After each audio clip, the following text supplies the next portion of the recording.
انسان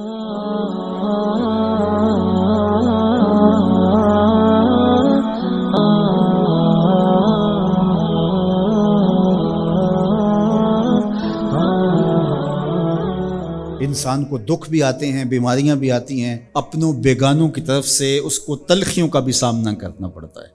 تو اس موقع پر آپ کی زبان کوئی ایسا جملہ نہ کہے جو اللہ کی ناراضگی کا سبب ہو۔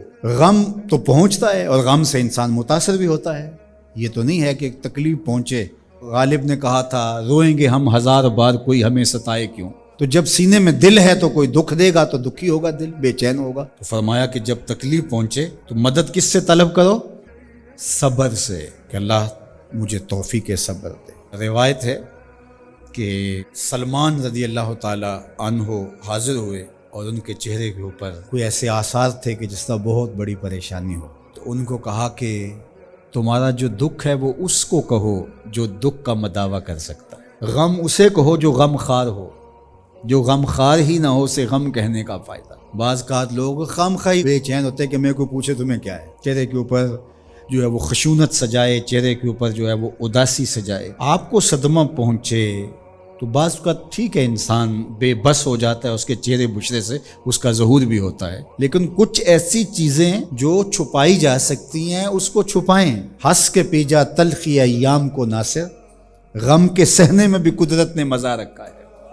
غم برداشت کریں، اندر اتارنے اس کا اجر رکھا گیا ہے، اس کا صلہ بتایا گیا ہے۔ تو ہر چھوٹی چھوٹی بات کو لوگوں سے شیئر کرنا یہ نہیں ٹھیک ہے، کبھی آپ کوئی ایسی بات ہو آپ کر بھی سکتے ہیں، لیکن ہر وقت جو ہے وہ اکتائے ہوئے رہنا اور میں پریشان ہوں، میں پریشان ہوں، میں دکھی ہوں، میں دکھی ہوں، تو کیا وہ دکھ ختم ہو جائے گا؟ لوگ مہندی سجائیں گے تیرے لہو سے، لوگ مہندی سجائیں گے تیرے لہو سے، زخم دل کے نہ دکھاؤ کسی کو۔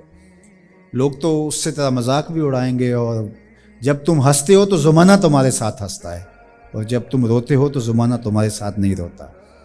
اس لیے یہ آنسو بڑے قیمتی ہیں، وہی بہاؤ جہاں شان کریمی موتی سمجھ کے چن لے۔ یوں ضائع نہ کرو، یوں ان کو برباد نہ کرو، لوگوں کے سامنے رسوا نہ کرو اپنے آپ کو۔ تو صبر کے دامن کو تھامو، ایک تو تلقین یہ کی گئی، اور دوسرا کہا والصلاۃ، اور نماز کے ساتھ اللہ سے مدد طلب کرو۔ حضور علیہ السلام جب بھی کسی مشکل میں مبتلا ہوتے تو حضور نماز کے لیے کھڑے ہو جاتے، اور میں نے خود کئی مرتبہ تجربہ کیا ہے، جب کوئی تکلیف پیدا ہو تو آپ نماز پہ کھڑے ہو جائیں، تکلیف میں تخفیف پیدا ہو جاتی ہے۔ اور بدر سے سخت دن کیا ہو سکتا تھا جب کافر پورے لاؤ لشکر کے ساتھ آ گئے، اور حضور کے لیے عریش ایک چھپر بنا دیا گیا، اور آقا کہیں وہاں مصلی بچھائے ہیں اور رب کے حضور کھڑے ہیں۔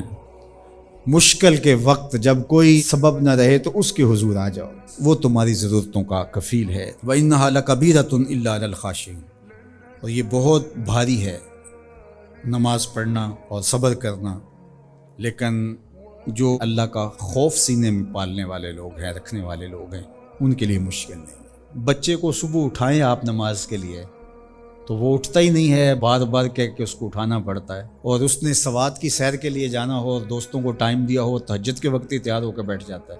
اس کا مطلب ہے کہ اس کو نماز کا شوق نہیں ہے، اس کا شوق تھا، جس کا شوق تھا اس کے لیے اٹھنا بھاری نہ ہوا۔ میرے والد گرامی سے کسی نے کہا جی جاگ نہیں آتی، تو فرمانے لگے صبح منڈی جانا ہو تو جاگ آ جاتی ہے، کچہریوں میں تاریخ ہو تو یاد آ جاتی ہے۔ منڈی جانا یہ تمہاری بدنی ضرورت ہے، بچوں کے پالنے کے لیے، اپنی ضرورت کے لیے۔ کچہریوں میں جانا خوف ہے، نہ گیا تو میرے خلاف فیصلہ ہو سکتا ہے، تو تمہیں نہ امید ہے اللہ سے اور نہ اس کا خوف ہے، تو پھر کیسے جاگ آئے؟ اور کسی نے کہا کہ حضور نماز پڑھنا چاہتا ہوں، جاگ نہیں آتی۔ اللہ اکبر، کہنے لگے ارادہ اگر پکا ہو تو نیند نہیں آتی، بار بار اٹھ کے ٹائم دیکھتے ہیں، وقت تو نہ گزر جائے۔ اللہ اکبر۔ تو فرمایا یہ بھاری ہے لیکن خاشعین کے لیے بھاری نہیں ہے، خشیت خدا سینے میں نہیں ہے، اللہ کا خوف سینے میں نہیں ہے، تو واقعی صبح کا اٹھنا بہت زیادہ بھاری ہے، بہت زیادہ مشکل ہے، لیکن جو خشیت والے ہیں ان کے لیے مشکل نہیں ہے۔ یہ مان لیا کہ صبح کا اٹھنا، سحری کا اٹھنا نفس پہ شاک ہے، لیکن اگر کسی کی زندگی کی لذت اس میں رکھ دی گئی ہو، اللہ اکبر، تو پھر اس کے لیے مشکل تو نہیں ہوگا۔ راہ خدا میں تکلیف اٹھانا مشکل صحیح، لیکن زندگی کا سرور اس میں رکھ دیا گیا۔